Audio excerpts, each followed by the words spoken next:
అయితే ఇంతకుముందు జైలుకు వెళ్లకుండా నివారణ పూజలు చేయొచ్చు అన్నారు, బెయిల్ రావడానికి చేయొచ్చు అంటున్నారు. జగన్మోహన్ రెడ్డి గారు కూడా మళ్ళీ జైలుకి వెళ్ళే అవకాశం ఉందని పదే పదే టీడీపీ నాయకులు చెప్తూ ఉంటారు కదా, అలాంటి అవకాశం ఉందా?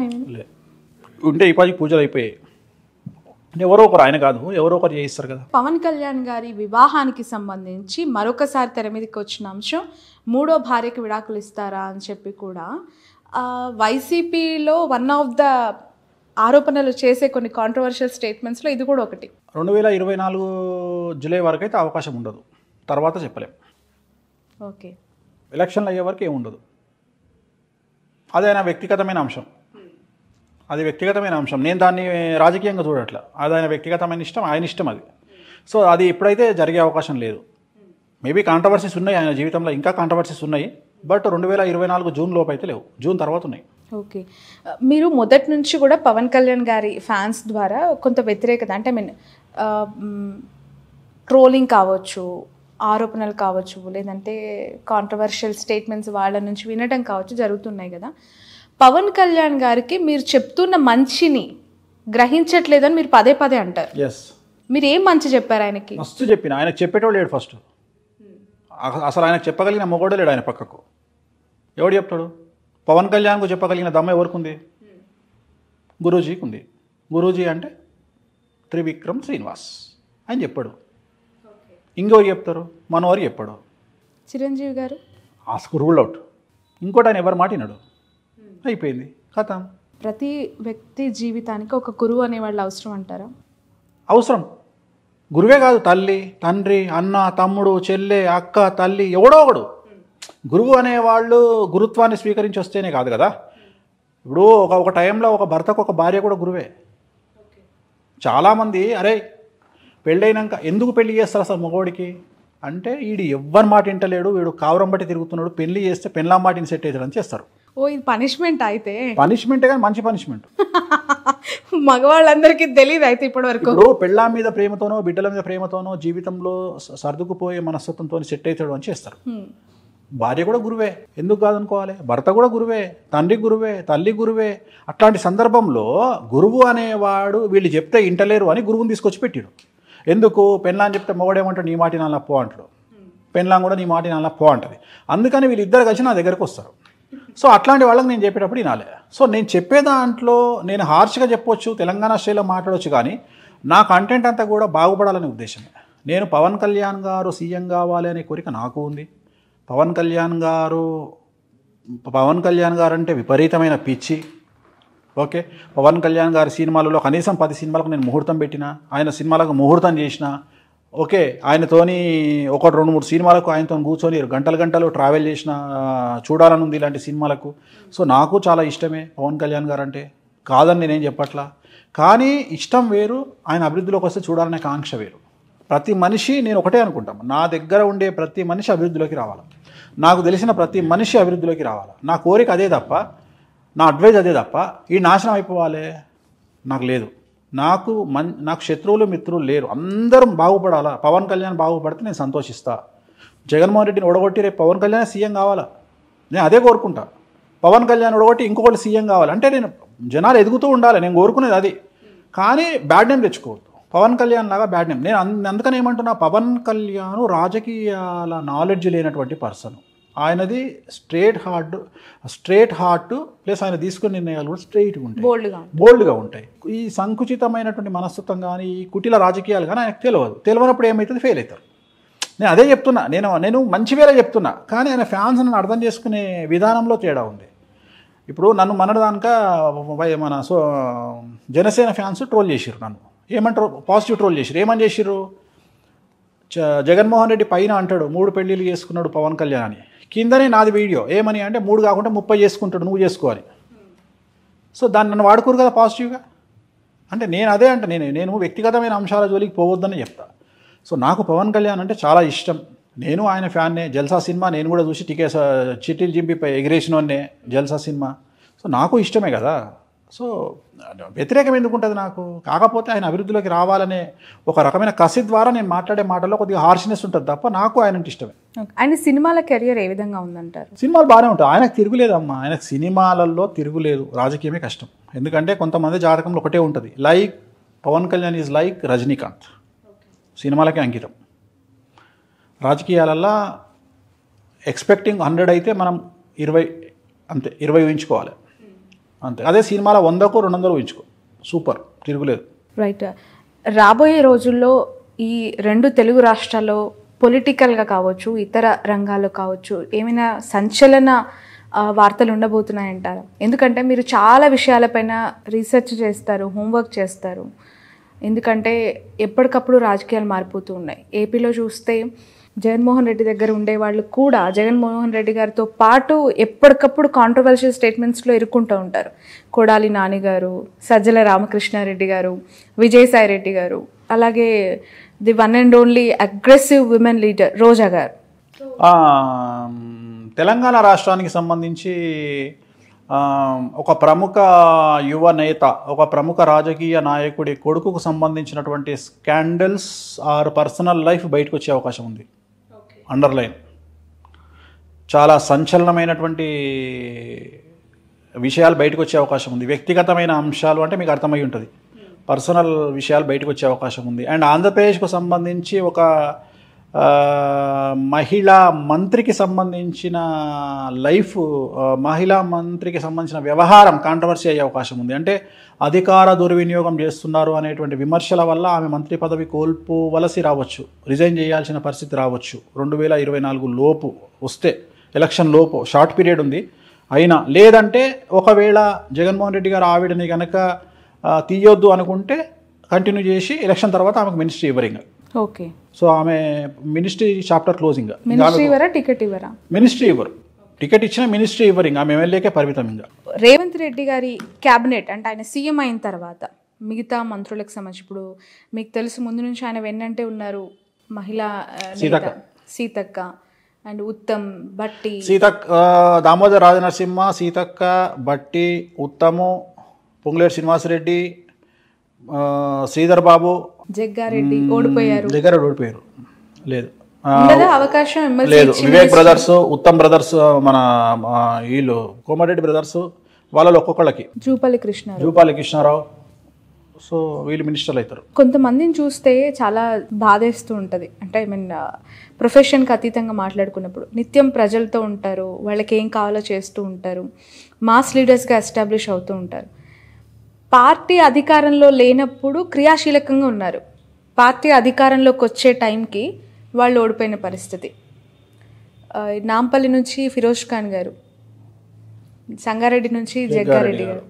జాతకం, నువ్వు వాళ్ళ గురించి మాట్లాడుతున్నావు. కాంగ్రెస్ పార్టీలో ఉండి టికెట్ రాలేదని చెప్పి వేరే పార్టీలో పోయిన పరిస్థితి ఏంది? వాళ్ళు ఇంకా ఘోరం కదా. అవును, ఆల్రెడీ 10 ఏళ్ల నుండి పార్టీకి దూరంగా ఉన్నారు, పదవికి దూరంగా ఉన్నారు, ప్రభుత్వానికి దూరంగా ఉన్నారు. ఇప్పుడు ఆల్రెడీ మళ్ళీ టీఆర్ఎస్లకో బీజేపీలకో పోయారు. ఇవాళ మళ్ళీ 10 ఏళ్ళు, రేపు మళ్ళీ నాకు తెలిసి నెక్స్ట్ కూడా కాంగ్రెస్ వస్తుంది తెలంగాణలో. అవునా? మళ్ళీ ఇప్పుడు మళ్ళీ 10 ఏళ్ళు దూరంగా ఉన్నట్టే కదా. సో మళ్ళీ 10 ఏళ్ళు దూరంగా ఉన్నట్టే కదా. సో ఇది అందుకనే అంటున్నాం, పదే చెప్పేది, astrology is nothing but decision. మన నిర్ణయమే మన జాతకము. నిర్ణయాలు జాగ్రత్తగా తీసుకోండి, నిర్ణయాలు జాగ్రత్తగా తీసుకుంటే లైఫ్ బాగుంటుంది. నువ్వు అనొచ్చు జాతకం బాగుంటే నిర్ణయాలు బాగానే తీసుకుంటారు కదా అని. 88% జాతకము, 12% నిర్ణయాలు. ఆ 12% నిర్ణయాలు చక్కగా తీసుకుంటే చాలు. ఓకే, అంతే. రైట్. ఒక ఇద్దరు వ్యక్తుల గురించి ప్రస్తావించాలి. బీజేపీలో బండి సంజయ్ గారు, ఈటెల గారు, అఫ్కోర్స్ కిషన్ రెడ్డి గారు ప్రెసిడెంట్ అనుకోండి, నెక్స్ట్ మళ్ళీ అరవింద్ గారు. ఎంపీలుగా ఉన్న వాళ్ళు ఉత్తము, కోమటిరెడ్డి బ్రదర్స్, వీళ్ళంతా, రేవంత్ రెడ్డి గారు ఎంపీలుగా కొనసాగుతూ ఎమ్మెల్యేగా బరిలోకి గెలిచారు. బీజేపీ నుంచి ఎంపీలుగా ఉన్న వాళ్ళు ఓడిపోయారు అసెంబ్లీ బరిలో. ధర్మపురి అరవింద్, అలాగే బండి సంజయ్, ఈటెల రాజేందర్ గారు ఎమ్మెల్యేగా అండ్ రఘునందర్ గారు ఎమ్మెల్యేగా, ఇలా face of the BJP party మొత్తం ఓటమించి అవి చూసింది ఈ ఎన్నికల్లో. ఎలా చూడాలంటారు? అంటే ఒక రకంగా బీజేపీయే కాంగ్రెస్ని గెలిపించి అని మాట్లాడేవాళ్ళు చాలామంది ఉన్నారు. ఇక్కడ చూస్తే ఈ పార్టీలోనేమో ఎంపీలుగా కొనసాగుతున్న వాళ్ళు ఎమ్మెల్యేలుగా గెలిచి, ఇక్కడ ఎంపీలుగా కొనసాగుతున్న వాళ్ళు ఎమ్మెల్యేలుగా గెలవని పరిస్థితి. జాతకాలే ఇండివిజువల్గా. బీజేపీలో కూడా రాజాసింగ్ గారు గెలవలేదా? ఇప్పుడు కామారెడ్డిల 12వ 13వ రౌండ్ నుండి పుంజుకున్నటువంటి వెంకటరామరెడ్డి గారు గెలవలేదా? So it is miracle. జాతకమే చెప్తున్నా కదా, జాతకం బాగుంటే మీకు పదవి అనేది చిక్కుతుంది, రాజయోగం, లేకపోతే మిస్ అవుతారు. ఓకే, నిర్ణయాలు తీసుకోలేదా? రాజగోపాల్ రెడ్డి గారు బీజేపీలకు పోయి టక్న యూటర్న్ తీసుకొని మళ్ళీ వచ్చి కాంగ్రెస్లో చేరి వాళ్ళ గెలవలేదా? ఇక్కడ డబ్బు ప్రభావం లేదంటారా? డబ్బు ప్రభావం లేదు అసలు. డబ్బు పబ్లిక్ వెరీ షార్ప్. అసలు పబ్లిక్ని పిచ్చోళ్ళు అనుకుంటే వాళ్ళంత పిచ్చోళ్ళు ఇంకోళ్ళు ఉండరు. పబ్లిక్ ఎవరు ఓటేయాలి, ఎవరికి ఏమేయాలి అనేది దే ఆర్ డిసైడెడ్. మనం ఎవరిచ్చిన డబ్బులు తీసుకుంటారు, ఊర్లలో డబ్బులు తీసుకుంటారు, ఇవ్వకపోతే తిట్టి మరీ లాక్కుంటారు. కానీ ఎవరికి వేయాలనో డిసైడెడ్.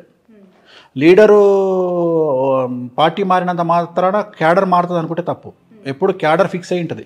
లీడరే కన్ఫ్యూజన్లో ఉంటాడు ఎప్పుడే, కానీ క్యాడర్ ఎప్పుడు పర్ఫెక్ట్గా ఉంటుంది. ఎవరికి ఓట్లు వేయాలి అనేది క్యాడర్ పర్ఫెక్ట్గా ఉంటుంది. క్యాడర్ని ఎప్పుడు తిట్టొద్దు, పబ్లిక్ని కూడా ఎప్పుడు తిట్టొద్దు. పబ్లిక్ క్లారిటీతో ఉంటారు. ఓకే, బీజేపీ విషయానికి వస్తే ఒకసారి ఆ పార్టీకి సంబంధించి గతం ఒక్కసారి చూద్దాం. ప్రెసిడెంట్గా బండి సంజయ్ గారిని తీసేసిన తర్వాత రాష్ట్ర వ్యాప్తంగా ఒక సింపతి రేజ్ అయింది. ఆయన అసెంబ్లీలో గెలిచే అవకాశం ఉందని మాట్లాడిన వాళ్ళు చాలామంది ఉన్నారు. బట్ చాలా తక్కువ ఆధిక్యంతో ఆయన రోజు ఓడిపోయిన పరిస్థితి. ఎలా చూస్తారంటారు? అంటే పార్టీ మీద ఇంప్రెషన్ అక్కడ పడిందా, వ్యక్తిగతంగా ఆయన? లేదు, ఆయనకు కన్యా రాశి, ఆయనకు జాతకంలో కారాగారవాసం ఉండే, జైలు పోయించారు, డౌన్ఫాల్ ఉండే, డౌన్ఫాల్ అయింది.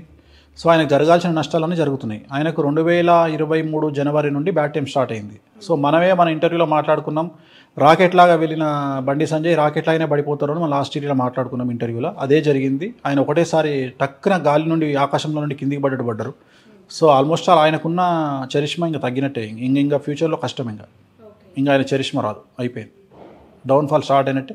ఇంకా తెలంగాణలో కూడా బీజేపీ అనేది కష్టమే. ఇప్పుడు రేపు బీజేపీలో గెలిచిన వాళ్ళు కానీ, కాంగ్రెస్లో మన టీఆర్ఎస్లో ఉన్న వాళ్ళు కానీ ఎంతమంది మళ్ళీ కాంగ్రెస్లోకి వస్తారు అనేది, అసలు ఎంతమంది ఉంటారు ఆ పార్టీలలో అనేది it is $1 million question. But ఎన్నికలకు ముందు వచ్చిన వాళ్ళకి ఇప్పుడు గెలిచిన తర్వాత వచ్చే వాళ్ళకి ప్రయారిటీస్ ఏమైనా డిఫరెన్స్ ఉంటాయి? విజయశాంతి గారు చాలా చివరి నిమిషంలో వచ్చారు. ఆమెకు ఉంటుంది ప్రయారిటీ అనేది. ఆమె కంటెస్టెంట్ కాదు, ఆమె ఎంపీగా పోతుంది రేపు పొద్దున. సో వీళ్ళంతా ఎంపీ క్యాండిడేట్లు, వాళ్ళకి రేపు పొద్దున అవకాశం ఉంటుంది. కానీ నేను మాట్లాడేది లీడర్లు వేరు, ఎమ్మెల్యే క్యాండిడేట్. ఎమ్మెల్యే గెలిచిన వాళ్ళు పోతే మంచిదే కదా, అన్అఫీషియల్గా ఎమ్మెల్యేలుగా ఉండొచ్చు. ఇప్పుడు మన ఆంధ్రాలో వల్లభనేని వంశీలాగా. సో అట్లా ఉంటే ఉండొచ్చు, అన్అఫీషియల్గానే పార్టీలో కంటిన్యూ అవుతూ అట్లా కంటిన్యూ అయ్యే వాళ్ళు ఉంటారు. ఓకే, చేరికలు, జంపింగ్లు, జిప్పాంగులు చాలా ఉంటాయి తెలంగాణలో. అవునా? చాలా ఉంటాయి. ఏముంది, గత ఎన్నికల్లో గెలిచిన వాళ్ళు అక్కడ నుంచి ఇక్కడ గోడ దూకారు. ఇప్పుడు మళ్ళీ తెలంగాణ అంతా చూస్తుంది, అక్కడికి వెళ్ళిన వాళ్ళు ఇప్పుడు ఇటు గోడ దూకుతారు. అంతే. జస్ట్ తెలంగాణ భవన్ నుంచి గాంధీ భవన్. అంతే. అంతే కదా? అంతే. తెలంగాణ భవన్ కాదు, బీఆర్ఎస్ భవన్. అది పేరు మార్చే వరకు దాన్ని అలానే కన్సిడర్ చేయాలేమో. కవిత గారికి సంబంధించి లిక్కర్ అవకాశం ఉంది. ఓకే, ఎందుకు అంటే మొన్న, అంటే మళ్ళీ మీరు అనొద్దు నేను రాజకీయ అనాలిసిస్ చేయట్లేదు అని చెప్పి, బట్ నేను అడుగుతుంది ఏంటంటే జాతకం ప్రకారం ఆమె అరెస్ట్ అవుతుంది, అయ్యే అవకాశాలు ఎక్కువగా ఉన్నాయని పదే పదే మాట్లాడిన వాళ్ళంతా కూడా బీజేపీ అరెస్ట్ చేయలేదు అనే సంకేతం బలంగా ప్రజల్లోకి వెళ్ళింది అని చెప్పి, ఆమెకి ఎలా ఉందంటారు ప్రిడిక్షన్? అంటే జాతకం, తన జాతకంలో కారాగారవాసం ఉంది, జైలుకు పోయే యోగం ఉంది. సో అది లిక్కర్ కేసులనే వెళ్తుందా లేకుంటే వేరే కేసులు వెళ్తుందా అనేది మనం చెప్పలేము. ఎందుకంటే మనం జరుగుతుంది అని చెప్తాం కానీ ఎలా జరుగుతుంది అని చెప్పే అంత క్లారిటీ మనకు ఉండదు. చంద్రబాబు నాయుడు గారి గురించి అయినా మనం వెళ్తాడు అని చెప్పినాం కానీ ఏ కేసులు వెళ్తాడు అనేది మనం క్లారిటీ ఇవ్వాలి. రేపు పొద్దున తెలంగాణలో ఇప్పుడు నేను చెప్పిన 8-9 మంది లీడర్లు కూడా ఏ కేసులో వెళ్తారో నేను చెప్పలేను, కానీ ఖచ్చితంగా వాళ్ళ కారాగార వాసం ఉంటుంది. కవితకు కూడా ఖచ్చితంగా వాసం ఉంది, అంటే ఖచ్చితంగా అలాంటి పరిస్థితికి వెళ్ళే అవకాశం ఉంది కాబట్టి జాగ్రత్తగా ఉండాలి. ఓకే, ఇంకా ఎవరెవరికి కారాగార పేర్లు నేను లెటర్స్ చెప్పిన కదా, మా K letter, T letter, C letter, B letter, J letter, R letter, ఇవన్నీ ఆ లెటర్లతో ఉండాలి. నాకేం చేసేది, నేను చెప్పా నక్షత్రాలు చెప్తామా, చెప్పమంటే నక్షత్రాలు ఇప్పుడు చిత్తా నక్షత్రము, శ్రవణ నక్షత్రము, మృగశిర నక్షత్రము, ఆశ్లేష నక్షత్రము, పూర్వాషాఢ నక్షత్రము, ఉత్తరాషాఢ నక్షత్రం చెప్తున్నా కదా, నక్షత్రాలు చెప్తున్నా. మరి మీరు ఇంత మాకేదో ఇప్పుడు వాళ్ళు అరెస్ట్ అయ్యేంత వరకు ఎవరవుతారు, ఎక్కడి నుంచి అవుతారు, ఏ పేర్లు, ఏ రాశి, ఏ గ్రహం చెప్పొద్దు. అట్లా ప్యానిక్ అవుతారు కాబట్టి ఎందుకు అనవసరంగా చేయదు, చెప్పొద్దు. అయితే రాజకీయాల్లో ఉన్న వాళ్ళు ఒకటి మెంటల్గా ఫిక్స్ అయ్యి రావాల్సిన జైలు పోతాం సిద్ధంగా ఉండాలి. సిద్ధంగా ఉండాలా? ఇది ఇప్పుడు నువ్వు డైరెక్ట్గా చెప్పొచ్చు టీవీలో, మీరు ప్రిపేర్ అయ్యి ఉంటేనే రండి. అదొక డిగ్రీ, సెంటిమెంట్ అయిపోయింది. డిగ్రీ అది క్వాలిఫికేషన్. దేశవ్యాప్తంగా కూడా ఇలా అందరంతే కదమ్మా. ఓకే, అందరంతే. ఇవాళ ఇంతకుముందు పాలించిన కేంద్ర మంత్రి జైలుకు పోయించినోడైనా, ఇప్పుడున్న కేంద్ర మంత్రి జైలుకు పోయించినోడైనా మన హోమ్ మినిస్టరు. సో వాళ్ళని బేస్ చేసుకొని మనం ఏం ఓట్లేస్తలేం కదా. సో దాని లెక్క దాందే, దీని లెక్క దీందే. సో జనాలు మారుతున్నారు, అదే దేశకాలం ఉన్న పరిస్థితులు, అందుకని మారుతున్నారు. వాటిని పట్టించుకోవట్లా. ఇప్పుడు బండి సంజయ్ మీద అదే సింపతి కంటిన్యూ అయితే ఇలా బండి సంజయ్ గెలవాలి. ఎందుకు ఓడిపోయాడు అంటే జనాలు మర్చిపోయారు, చాలా తొందరగా మర్చిపోతారు. సో ఆయన త్యాగాలు కానీ అవన్నీ కానీ పార్టీ వాళ్ళే మర్చిపోతారు. జాతకం, ఆ జాతకం అంతే. బట్ ఆయన ప్రెసిడెంట్గా ఉండుంటే బీజేపీ పార్టీ పరిస్థితి ఇలా ఉండేదంటారా? ఇవాళ సెకండ్ పొజిషన్లో ఉండేది బీజేపీ. ఒక 35 నుండి 40 సీట్లు వచ్చేవి. టీఆర్ఎస్కి వచ్చిన సీట్లు బీజేపీకి వచ్చేవి, బీజేపీకి వచ్చిన సీట్లు టీఆర్ఎస్కి వచ్చేవి. అంత వ్యత్యాసం ఉండేదా?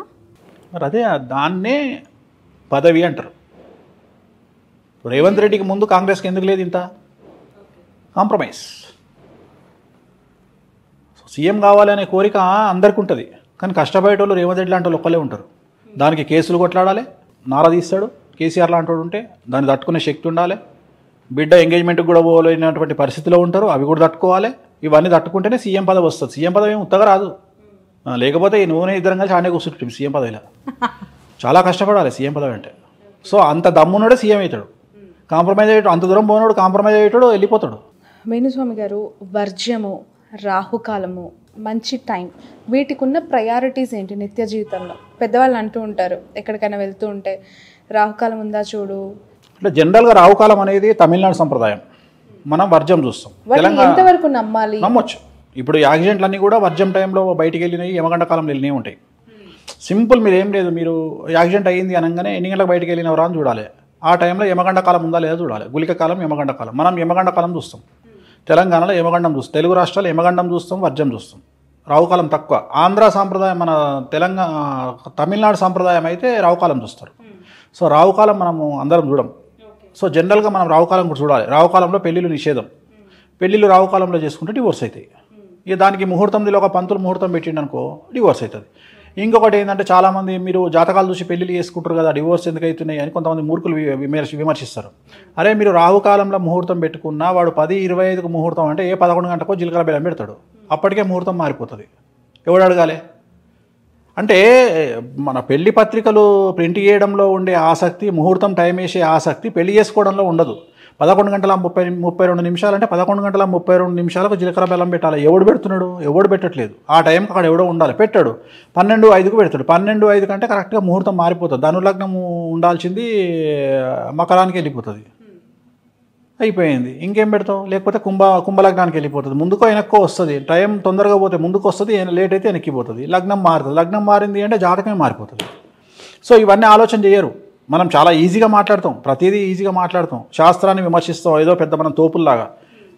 శాస్త్రం ఎప్పుడు కరెక్టే ఉంటుంది, మనం అక్కడ చేసే సమస్యల వల్ల తలకాయ నొప్పులు అంతే.